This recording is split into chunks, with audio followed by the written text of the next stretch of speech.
اچھا جی، جس طرح آپ شرکیہ بارات کے حوالے سے بریلوی دیوبندی اور حدیث کی کتابوں کا پوسٹ مارٹم کرتے ہیں، اس طرح شیعہ کی کتاب کا کب کریں گے؟ بات یہ ہے کہ اس دن کریں گے جب ہماری ویب سائٹ کا نام اہلتشیع.com ہوگا، چونکہ ہم اہل سنت کا پلیٹ فارم یوز کر رہے ہیں، تو ظاہر ہے جب اہل سنت کا پلیٹ فارم ہے، کتابیں بھی اہل سنت کی میں استعمال کر رہا ہوں، تو میں تو پہلے اہل سنت کو ایڈریس کروں گا۔ وہ تو میرا یہودیوں عیسائیوں کے اوپر بھی شاید ایک ہی لیکچر ہے، تو اس سے یہ نہیں ہوگا کہ میں یہودیوں یا عیسائیوں کی غلطی کو ہائی لائٹ نہیں کرتا، یا اسی طریقے سے جو ہے وہ قادیانیوں کے اوپر بھی میرا ایک ہی کلپ آیا ہے۔ تو اس طریقے سے مطلب یہ تو جذباتی باتیں۔ اہل تشیع کو میں نے دعوت حق مسئلہ 162A کے اندر پیش کیا ہے، خلافت راشدہ کے 30 سال نہج البلاغہ کی روشنی میں، جس میں میں نے مولا علی علیہ السلام کے 5 خطبات سے دعوت حق ان کے سامنے رکھی ہے۔ باقی ان کی کتب کا پوسٹ مارٹم اس لیے نہیں کیا جاتا ہے کیونکہ میں اہل سنت کا پلیٹ فارم استعمال کر رہا ہوں، اور میں اہل سنت میں جتنے مقادم فکر ہیں ان کو سنیوں کی کتابوں سے بتا رہا ہوں کہ آپ اپنی اصلاح کریں، چونکہ میں نے اپنے اوپر اہل سنت کے منہج کا ٹائٹل لگایا ہوا ہے، فرقے کا نہیں، منہج کا، جو بڑی تفریق ہے سنی اور شیعہ، اس لیے میں نے سنیوں کو ہی ایڈریس کرنا ہے، چونکہ میں کتابوں ان کے حوالے دیتا ہوں نا، تو اس لیے میں نے انہی کی غلطیاں ان کے اوپر ہائی لائٹ کرنی ہے۔ جب یہ اپنی غلطیاں مان لیں گے، اپنی اصلاح کر لیں گے، تو پھر اہل تشیع کو اپنا منہ بھی دکھا سکتے ہیں۔ میں نے اس کے باوجود نہج البلاغہ کی روشنی میں مولا علی علیہ السلام کے 5 خطبات سے شیعہ کو پورا خلافت راشدہ کا مقدمہ سمجھایا ہے۔ مسئلہ 55B ہے میرا حدیث قرطاس کے اوپر، جس میں میں نے سیدنا عمر کا دفاع کیا، میں نے یہ ساری باتیں کی ہیں، اور ساتھ ساتھ ان کی کتابوں کے اس حوالے سے حوالے پیش کیے ہیں کہ ان کی کتابوں میں بھی اہل سنت کے موقف کی کئی معاملات میں تائید ہوتی ہے۔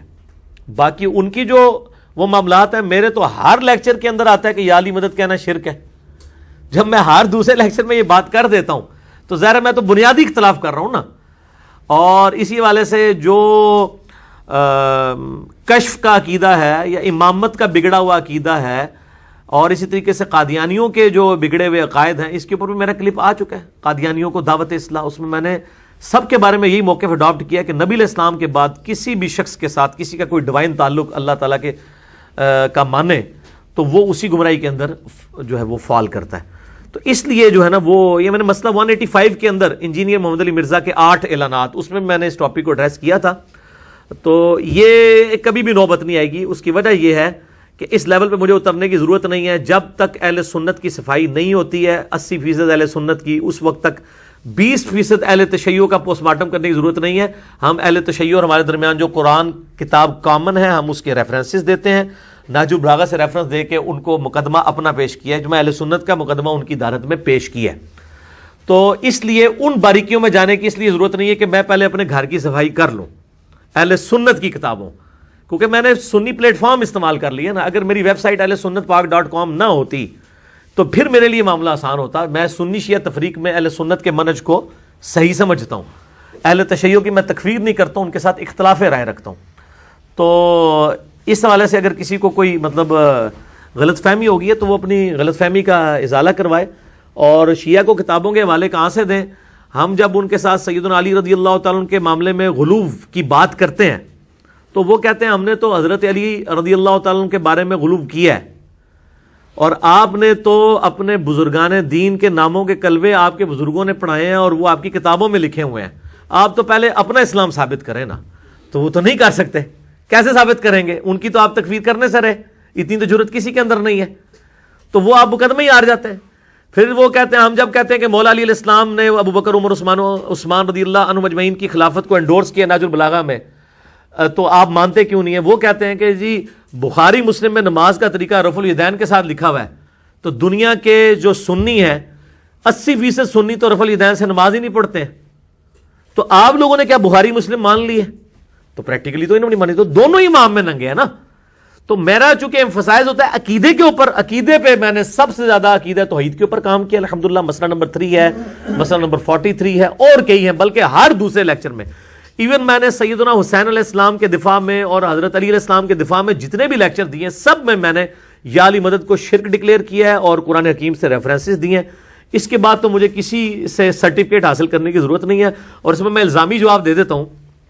کہ پاکستان میں آلموسٹ 12 سے 15 کروڑ بریلوی ہیں آؤٹ آف 22 کروڑ، وہ تو سارے اہل حدیثوں کو گستاخ رسول سمجھتے ہیں۔ تو کیا اہل حدیثوں نے 15 کروڑ بریلویوں سے عاشق رسول ہونے کا سرٹیفکیٹ حاصل کر لیا؟ نہیں کیا. تو اسی لیے ہمیں اہل حدیث سے جو لاکھوں کی تعداد میں، کروڑ میں بھی نہیں ہے، ان سے ہمیں سنی ہونے کا سرٹیفکیٹ لینے کی بھی ضرورت کوئی نہیں ہے. نہ ہمیں کسی بریلوی دیوبندی سے عاشق رسول کا سرٹیفکیٹ لینے کی ضرورت ہے. ہمارے الحمدللہ دلائل لوگوں کے سامنے، ہم نے بالکل پورے کا پورا معاملہ لوگوں کے سامنے کھول کے رکھ دیا ہے کہ کون عاشق رسول ہے اور کون گستاخ رسول ہے. مسئلہ نمبر 71B 5-6 سال پہلے ریکارڈ کروا دیا تھا. انڈیا اور پاکستان کے بزرگوں کی 19 گستاخانہ عبارات کا تحقیقی جائزہ. میں اس لیکچر کو سمجھتا ہوں کہ قیامت والے دن اللہ کے حضور میں اپنے اعمال میں سے اگر کوئی سب سے بہترین چیز پیش کر سکتا ہوں عبادات کے بعد، اللہ کے سامنے تحفے کے طور پہ کہ میں نے یہ امت کے لیے خدمت اللہ نے مجھ سے لی ہے، تو وہ مسئلہ نمبر 71B ہے جو ہزاروں لوگوں کی اصلاح کا سبب بنا. کیونکہ انڈیا، پاکستان میں، بنگلہ دیش میں، افغانستان میں جب تک بزرگ پرستی کے فتنے کو ایڈریس نہ کیا جائے اس وقت تک قرآن و حدیث کو ماننے کے لیے کوئی تیار نہیں ہوتا. تو بزرگ پرستی کی جو آکاش بیل تھی وہ 71B انڈیا اور پاکستان کے بزرگوں کی 19 گستاخانہ عبارات کا تحقیقی جائزہ، اور سچ پیپر نمبر 2A بھی ہے اندھا دھند پیروی کا انجام، تو وہ میں نے اس میں بیان کر دیا.